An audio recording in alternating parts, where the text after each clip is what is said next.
लेकिन माना जाता है कि सबसे ज्यादा माना जाता है कि द्रौपदी की वजह से, हर जगह यही बात है कि द्रौपदी एक बात बताओ, चलो हम ये मान लेते हैं कि द्रौपदी की वजह से ना महाभारत हुई। आप एक बार सोच के देखो, ठीक है,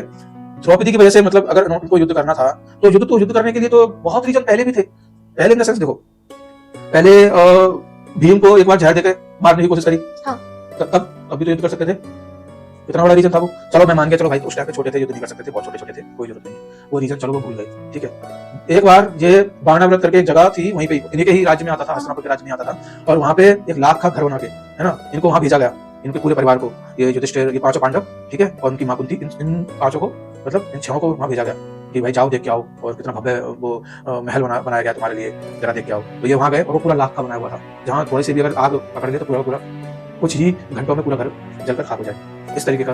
तो वहां पे ये चीज करी भी लोगों ने, ठीक है, वहां से ही बच गए। चाहते थे तो तब भी वो लड़ सकते थे, है ना। तो रीजन तो अगर तुम ढूंढने लगो तो रीजन तो बहुत जगह मिल जाएंगे तुम्हारे, ठीक है, लेकिन ये मेन रीजन नहीं है। जो द्रौपदी वाला जो रीजन है वो मेन रीजन नहीं है, क्योंकि वहां पर तो मैं अगर अपने पॉइंट ऑफ व्यू से अगर मैं देखूं तो वहां गलती दुर्योधन की या फिर और जो सभा में बैठे हुए लोगों की नहीं, सबसे ज्यादा बड़ी गलती थी युधिष्ठिर की, कि जो अपने भाइयों को, अपनी पत्नी को, सबको दांव पे लगाता ही जा रहा था। अच्छा, एक और चीज मैं बोलूंगा, देखो हमारे को, हम जब ये चीजें देख रहे हैं, हम कहीं पढ़ रहे हैं, तो हमारा पर्सपेक्टिव, हमारा पॉइंट ऑफ व्यू हमेशा एक थर्ड पर्सन की तरह से होगा, है ना। तो ये थर्ड पर्सन के पॉइंट ऑफ व्यू में हमेशा इस तरह की चीजें आएंगी कि यार ये तो पागल था, इसने ऐसा क्यों करा, है ना। युधिष्ठिर मतलब वहां से हट सकता था, है ना, वहां से बोल सकता था कि मेरे को नहीं खेलना भाई, हो गया, जितना मैं हार गया, उसको बाद में देख लेंगे हम, है ना, फिर से अपना, जैसे कि ये पहले नकुल सहदेव अपने छोटे दोनों भाइयों को हार गया था, लेकिन हम बाद में देख लेंगे भैया, मैं दो भाइयों को हार चुका हूं, मैं अपने और किसी भाई हो या किसी और को नहीं हारना चाहता। लेकिन प्रॉब्लम पता है क्या होती है, ये जो चीज होती है ना, ये जैसे कि कोई एक तरह का, ये मान लो सट्टा हो गया, जुआ, है ना। अब जब कोई भी इंसान, चाहे कितना ही ये खतरनाक तेज तलवार तुरंत खा क्यों ना हो, वही बंदा अगर बैठा हो और वो अगर कोई भी चीज हार जाए, तो उसके दिमाग में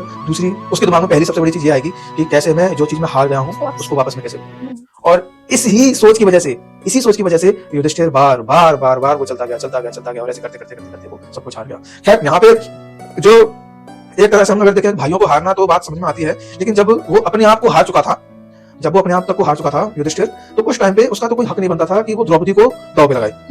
ये कोई हक नहीं बनता था। यहाँ पर मुझे थोड़ा सा बहुत बड़ा एक पॉइंट लगता है, मेरे को इस चीज का जवाब अभी तक नहीं मिला कहीं भी। मैंने काफी जगह मैंने पढ़ा, मैंने टीवी सीरियल भी देखे हैं, बुक्स भी मैंने पढ़ी है, ठीक है, मुझे वहाँ पे एक संतोषजनक मुझे कहीं भी जवाब नहीं मिला। हर जगह बस यही कोई नॉर्मल सी चीज ही मेरे को सुनने को मिली है कि नहीं भाई, उसके पास था तो उसकी पत्नी थी, जब वो खुद हार गया तो उसकी पत्नी भी तो एक तरह से दासी ही हो गई। तो ऐसा कुछ नहीं होता भाई, वो इंडिविजुअल है, वो अपनी इंडिविजुअल है, तुम अपने इंडिविजुअल हो, तुम अपने आप को हार चुके हो तो भाई उसके बाद में तुम्हारा तो हक ही नहीं बनता, तुम किसी चीज को तुम दांव पे लगा दो, तुम्हारा कोई अधिकार ही नहीं बनता। और फिर सबसे पहले अधिकार तो उसका बनता है अर्जुन का, क्योंकि भाई अर्जुन